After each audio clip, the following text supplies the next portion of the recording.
on my father's side, was the last hereditary chief of Beardy's.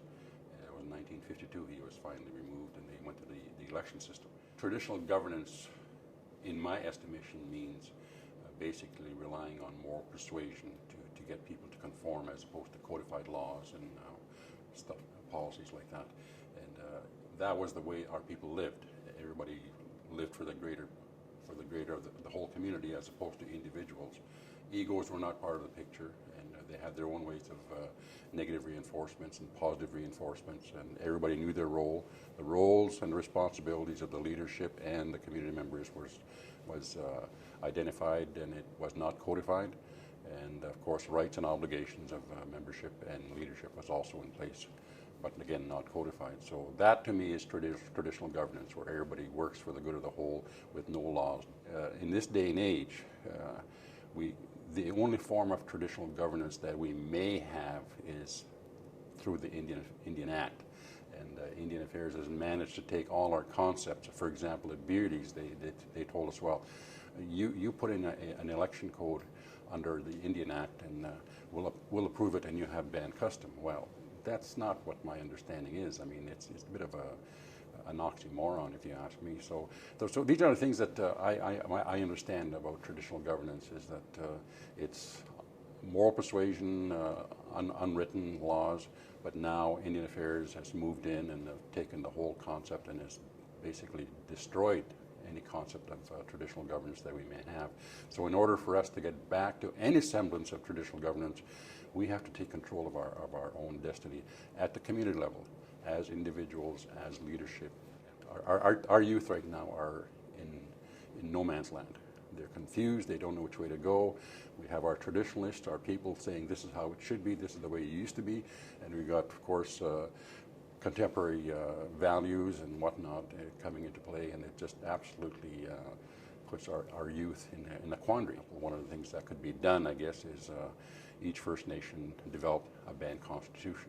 And once the band constitution is developed and everybody gets involved in the process, they vote on it and say, this is our constitution. And the constitution will include your principles, your traditions, your culture, everything. So it's all encompassing of your First Nations beliefs, mores, and whatnot. And so that's very important. So once you have that in place, it's yours. Nobody can change it for you.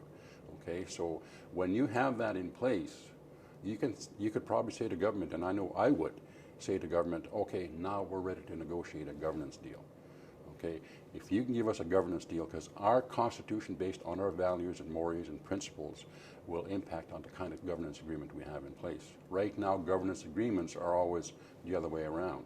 A governance agreement may say a band may have a band constitution, which will include these issues, these items. Well, that's not right. It's a cookie cutter, and it's always their guidelines, their principles that they're trying to impose on the First Nations community, and that's not what we want. What we want is our own, for them to come and sit down with us, negotiate with us, and allow us to move forward based on what we believe is right for our people. Because there's two things we need from government, two things that are very simple. It's legitimacy and capacity. If they can give us those two based on our principles, our constitution, then we can move forward as First Nations in a true sense of nationhood, as First Nations were meant to be. Because we have our natural laws which still control our lives on a daily basis as First Nations people. Our elders remind us of that, and the certain practices we have in our communities, be it feasts, be it sweat lodge ceremonies, be it whatever. The natural laws, the laws of nature are paramount, and we respect those. So Native spirituality is not a religion, it's a way of life. So we have to make sure that we reinforce that, probably through our constitution, without making it a spiritual constitution, but basically a medium by which people learn to live together in harmony. Those are two things we have to make sure when you're talking about constitutions. Roles and responsibilities of the leadership, roles and responsibilities of the membership. Rights and obligations of leadership, rights and obligations of the membership. Those all have to be in place. Everybody has to work together. It's like two entities coming together as one under a supreme law, which is enabling legislation that enables you to develop other laws and allow your community to grow into the future. At the time of treaty, we had a certain way of life. 135 years later, totally different. but it's also been because of the exactions of Indian affairs that our lives have been turned to what they are today. So when they talk about the future in governance, and the government is saying, where do you want to be in 50 years from now or 100 years from now? Well, I know where I want to be, but you want me to look 50 years down the road, but I have to look to the last 135 that we have to undo because you've really readjusted our lives. So that's my understanding.